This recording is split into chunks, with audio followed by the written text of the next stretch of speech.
Hi, welcome to my reels. Ako ay nagbo-boil ng aking ulam. Ganito lang po. Yung beans, carrots, saka konting broccoli, mga 3 lang na ini-slice ko ng ganitong size. Tapos konting red pepper. Tubig lang po itong kumukulo. Dito ako nagprito kanina ng aking sunny side na pinag-almusal. So, dito na rin ako magluto ng aking ulam.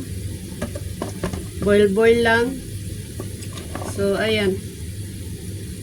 Kasabay naman ata yung maluto. So, ayan. Sabay na natin doon. Dahil medyo malaki ang slice ito. Tapos, itong dalawa medyo mabilis lang. So, ayan. Ganyan na lang. Mamaya natin ilagay ito.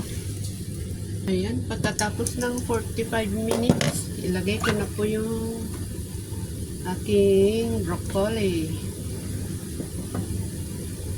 Bali, dalawa pa lang ano lang ito. Dahil maliit yung isa, ito hindi ko na hinap. Ayan. Yung malalaking isang ano, hiniwa ko ng 3. So, ayan. Pan natin ulit, 30 seconds. Or more. At ito na po yung ating ulam. Wala talagang kalasa-lasa pero walang magawa. Ganito talaga ang ulam na dapat daw mas maganda. May basta yung importante may ulam. Ayan.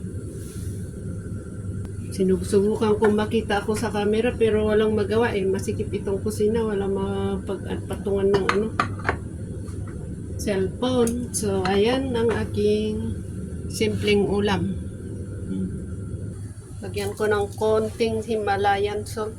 Ayoko din namang ano, iganyan kasi nadurog ko na. So, kunti lang yan, ganyan. So, parang bilang lang.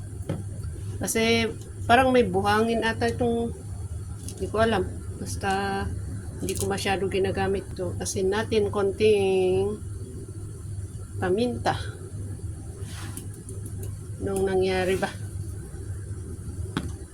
Nasobrahan tuloy. Okay na. White pepper naman to, hindi masyado maanghang. Mga tayo. So, ang rason kung bakit hindi ako naglagay ng mantika dito ay dahil kahapon may binili akong ano, deep fried doon sa tabi-tabi na doon ko. Ito may carrot, may fish, diba? Fish meat na dinip fry. So, in-steam ko dito, pinainit ko. Tapos, may marami pang oil talagang deep fry ito. Tapos, piniga-piga ko na lang ng paper towel dahil talagang pag ginanyan mo, lumalabas talaga yung, kahit napiga ko ng oil, ay ng paper towel. Ito pa marami. So, baka hindi ko ubusin ito. Siyempre, kung baka ilang kutsarang ano, nandito pang mantika sabi naman nila, hindi maganda yung too much oil. Kaya lang, gusto kong kumain ng ganito, kaya bumili ako. Pero okay lang din paminsan-minsan.